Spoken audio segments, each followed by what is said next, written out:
Hello and welcome to Property TV. I'm Stephen Galpin and this is the first in a series of two programmes called Property Gets Political.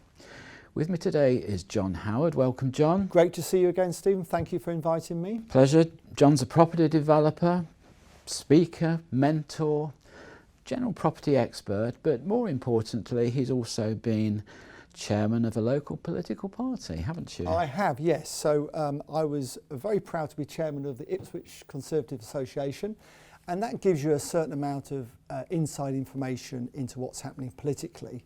And since we won the election and we got Tom Hunt, our MP, in Ipswich, I decided to step down, and they very kindly made me president now, which probably means I'm old, but anyway. Or you're going to start wearing a baseball cap which says "Let's make Ipswich better." But let's make it happen. I think is always my tagline. Yeah. Okay, John. What I want to talk about in this first programme today is the influence this government is attempting to exert onto the property market. Yes. We are now heading for autumn. We've come through this year's pandemic. And funnily enough, the market has actually sustained itself very well. And in fact, here in London, for instance, I know September's figures on prices were 7% up on last year. Why do you think that is? Well, you've just asked me the hardest question in the property industry at the moment. That's what I'm here for. Thank you for that. and the question that everyone is asking, I can understand why property outside in the country has gone up, or is very popular at the moment, because people are tending to move out of the big cities on the whole into the country. And if you are thinking of moving in, say, 5 years' time, what's happening is those people have decided to move now, partly because they're confident about working on Zoom and working from home more and so on. What I find difficult to understand, and I was hoping, as you're a property expert as well, especially in London, you could answer that question, Stephen, turn it round to you and ask you, why do you think the London property market is so buoyant? And we've got a lot of people moving from London and surrounding London to Norfolk to live full time.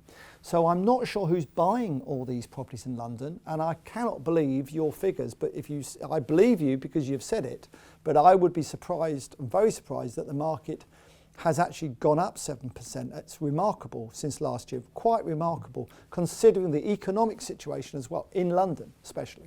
Well, I think the problem with looking at the London figures, whenever you do, is deciding what the property market means. I think we've got two very distinct markets in London. One is the market where somebody will want to buy their home, live in it, and have a working existence. We then have the investment market, which is totally different to anywhere else in the country. We have people from typically Hong Kong, Kuala Lumpur, Singapore, the Asia Pacific areas, who are investing here. They're often buying off plan 2 to 3 years before the product's built. And I think in itself that tends to distort the market. I also think it's a danger point for us, because whilst those people who bought perhaps 18 months ago, whose properties are coming near to completion, it'll be an interesting test to see how many complete, or whether we'll go back to the 2008-2009 position when nothing completed, where people couldn't do it. And I mean, I can't tell you, I was consulting for a developer stroke bank at the time, and so many people said to me, well, I reserved this apartment a year or two ago, I put down 10% and I'm going to have to walk away. And they didn't care. And they didn't care. However, I think my job was at the time to say to them, well, we're going to sue you. I don't remember. I don't remember seeing that clause letting you walk away in the contract. So I'm afraid, you're on the hook to buy. But we all know it's very hard to sue them for the balance, because you've got to prove a loss, and then you can sue. But I don't know many people who have managed, I don't know about you, Stephen, who have managed to sue people who haven't completed. It's very keep the 10% deposit, yes, or whatever, but to sue the balance, I find it very difficult. Well, I think you're right, but the real danger point here is that we're now seeing buildings that are going up 60, 70 stories. Yep. Whereas 10 years ago, 25, 30 was the norm. But of course the associated build cost has rocketed. Yeah. It's not unusual now to see a building with a GDV of what, £750 million or £1 billion. Remarkable, isn't it? Now, Quite remarkable. my worry is if one of those collapses through non-completions, Yes. it's too big a for the knock-on banks to effect. handle, it's too big for the developer to say, oh, well, I'll get it back never on the mind. next one. Yeah, and, You know. and renting it out won't wash its face. No. The one thing I would challenge you on your figures of 7%, do you think that might be because perhaps nothing is selling in Mayfair, houses-wise? Because if they were, there may be a big drop in those types of houses, because who's to say what those houses are worth? And I know that none of the very wealthy people are coming into the UK at the moment. They're all staying at home, abroad. So they're not buying at the moment in Mayfair. And maybe if they were, that would be distorted because they would want a discount. So maybe not. But I'd be a little bit careful with that argument. I certainly think that things over £1 million have certainly slowed over the last 2 years. Yeah. And it's been almost impossible to sell anything over £1 million. But that's really interesting because outside London, that's been the case. But now everything is selling over £1 million. So it's the reverse. Yeah. But don't forget, we run a visa regime here where we say to people in Russia and other places, if you spend X amount of millions of pounds, 2, 3, 4 million pounds, you can have your residency visa. And of course that's supported some of the very high level property sales. Yes. So I think that's still fairly buoyant. And I mean, frankly, if somebody's paying 25, 30 million pounds for a property, whether it's 25, 24 or 31. Who's to say what it's worth? I don't know. How do you value it? You can't. Yeah. Only on demand. Yeah. So I think that's a very difficult one. It's hard to assess. Also, you've got the other factor that comes into these calculations, which is sales rates. Now, sales rates outside of London are awfully slow compared with what happens here. In terms of the time it takes to sell? To sell, yes. Well, not at the moment. And we've got people in Norfolk, for instance, who we've got 4 or 5 buyers on some properties. 4 or 5 buyers. And it is slowed down slightly now, but it's still hot as hell. I'm so surprised. I'm delighted, but I'm very, very surprised it is. And of course, Rishi, our Chancellor, I think the good thing about him, he's young, he's ambitious, very bright, and thank goodness for a Chancellor, he understands property, I think. And he understands that the knock-on effects, the knock-on effects when someone buys a house, they say at least 5% of the value of that house, they then spend 5% of the value refurbishing it and spending money. And he's realised that.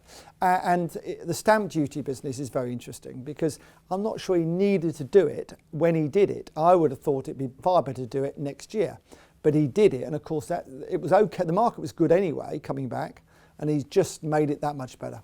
Well, I'm going to say my set piece on stamp duty again, which you've heard me say many times, John. I have. I would prefer to see it switched to the seller rather than the buyer. Why? Because effectively it's a small tax on the profit that most people make when they sell their homes. And the other thing is for the purchaser, if it was part of the purchase price, it would be a fundable and item. I think that's something the government need to look at, because I agree with you. It's very tough for people to pay, even on over 500,000, 15, 20,000 pounds. We've just done a joint venture with someone, and they've got to pay 43,000 quid stamp duty before they even start the project. It's not that big a project, so it's a lot of money. Okay, John, let me just rewind for a second. You mentioned a lot of people are leaving London and the big cities to go into the country because of the work from home ethic, I suppose. Quality of life, I think. But it all works very well until you're standing at the station and the announcement comes that today's train to Ipswich or to... Ipswich trains are always on time, of course. Isn't working. They're always on time. You say that, but of course these people aren't going to be going to London very often. I mean, they might come in once a week, but they're not going to come in a lot more than that. And they come in perhaps after 9 o'clock, it's quiet and it's very, very relaxed. I can remember listening to a presenter who'd interviewed one of your Conservative ministers on this subject, and they sort of said, well, yes, fine, but don't we have to be careful here? Because if a person's job can be done remotely, let's say in your town of Ipswich, nothing to stop it being done in Hong Kong, anywhere else, India, and anywhere else that's a developing area. I agree entirely with you, and interestingly, I was on the train on the way back the other day from London, and I don't know who the chap was, but he had 800 staff, and he was telling me that only 37 of his 800 staff were in that day, and he said what they don't realise is I'm off to some foreign country to recruit, and I need to train them up for 3 months, but after that, guess what? I'll be paying a quarter of the salary of the staff he's got in the UK. Well, there's a firm of And that's a major problem for the government. There's a firm of mechanical engineers not too far from this particular building who have supplied the heating and cooling for many of the skyscrapers around here, who I know for a fact spend quite a lot of time in Eastern Europe recruiting plumbers and heating engineers. It's very interesting. I think we've come forward 10 years in 8 months, and I can't see us going back. You know, I can see young people wanting to be in the city and working, of course, you know, in offices. I can see other people coming in a couple of times a week, but I don't think it's going to go back to how it was. Okay. John, thank you for that. Pleasure. We're going to go to a break now, and after that break we'll drill down a little more into the property market.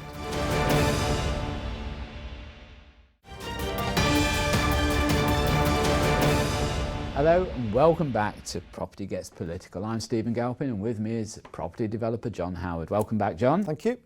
John, we were talking in the first half about the movement of people, what effect that's having on the market.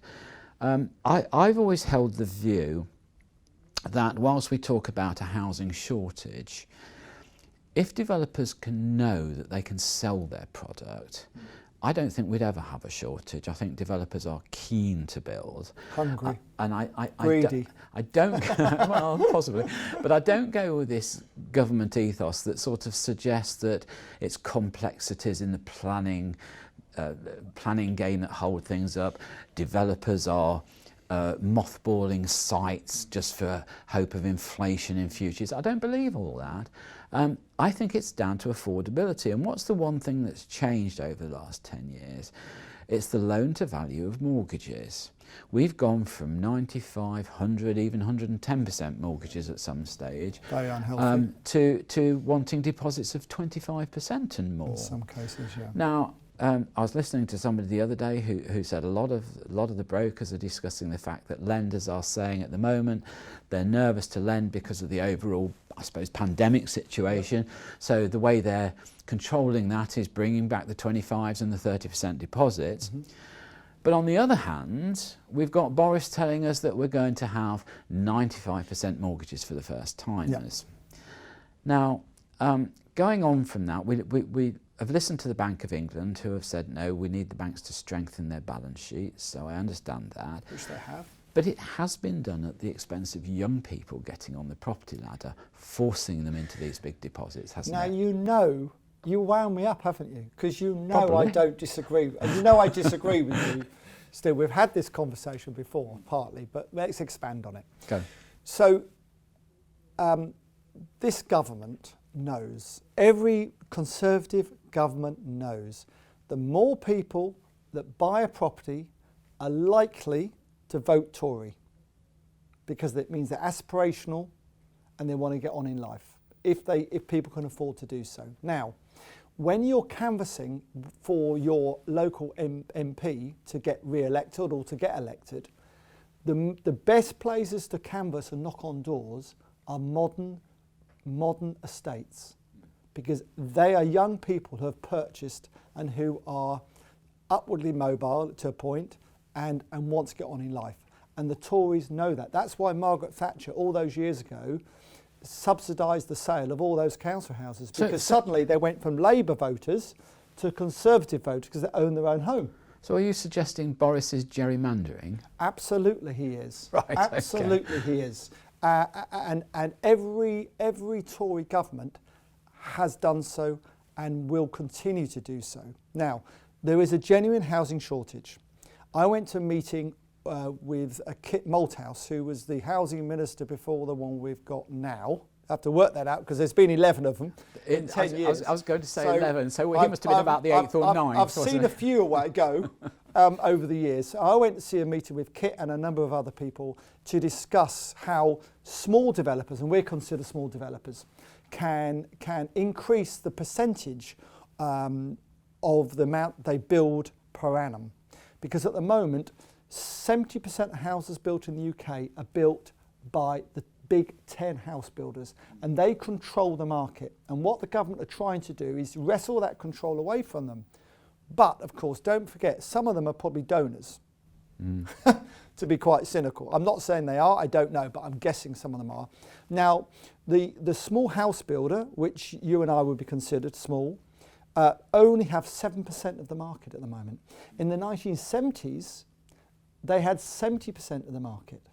So you can see what's happened, and the housing associations make up the rest. Now, the housing associations have decided that they are now house builders, most of them, and any stock they've got that's not in good condition, an old stock, they're looking to sell to people like me. So I'm very grateful, because we can do things with that stock. We can refurbish it and we can sell it again or rent it. So they are passing that stock on, and they are using that money to build new. Some to build new and sell, some to build new and keep.